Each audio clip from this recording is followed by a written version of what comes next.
சகோதரிகள் அனைவருக்கும் வணக்கம். என்னோடய வீடியோவை தொடர்ந்து பார்க்கணுன்னா பிரபஞ்சம் சேனலை சப்ஸ்கிரைப் பண்ணி வச்சுக்கோங்க.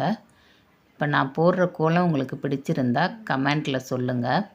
உங்களுக்கு எந்த மாதிரியான கோலம்லாம் பிடிக்குமோ அதையும் கமெண்ட்டில் சொல்லுங்கள். நான் அந்த கோலத்தையும் போட்டு காட்டுவேன்.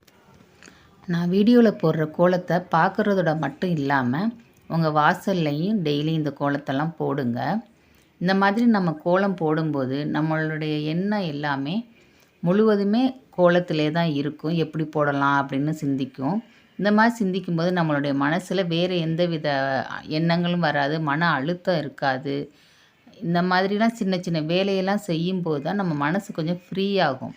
நம்ம சும்மா வீட்டில் இருந்தோம்னா சும்மா இருக்கிறம்போது யோசிக்க தோணும், அதிகளவு யோசிப்போம். இதனால் மன அழுத்தம் ஏற்படும், மன நிம்மதி இல்லாமல் ஒரு மன அமைதி இல்லாமல் இருக்கும். அதனால தான் நம்மளுடைய முன்னோர்கள் இந்த மாதிரியான வேலைகள் எல்லாம் அப்போவே உருவாக்கி வச்சுருந்தாங்க.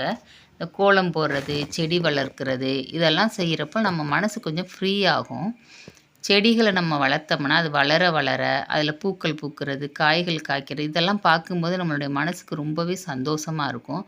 அதனால தான் இந்த மாதிரியான வேலைகள் எல்லாம் உருவாக்கி வச்சுருக்காங்க. நம்ம வீட்டில் சும்மா இருந்தோம்னா பல யோசனைகள் நமக்கு தோணும். சும்மானு இருக்காமல் இந்த மாதிரியான சின்ன சின்ன வேலைகள் நம்மளால் முடிந்த வேலைகள்லாம் அப்பப்போ செஞ்சுக்கிட்டே இருந்தோம்னா மனம் கொஞ்சம் ஃப்ரீயாக இருக்கும்.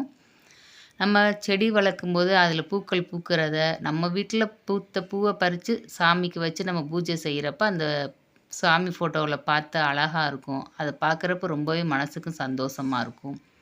அதனால் இந்த மாதிரியான சின்ன சின்ன வேலைகளெல்லாம் பாருங்கள். இப்போ நான் சொன்ன குறிப்பு உங்களுக்கு பிடிச்சிருந்தாலும், நான் போடுற கோலம் பிடிச்சிருந்தாலும் கமெண்ட்டில் சொல்லுங்கள். என்னோடய சேனலை சப்ஸ்கிரைப் பண்ணி வச்சுக்கோங்க. தேங்க்யூ.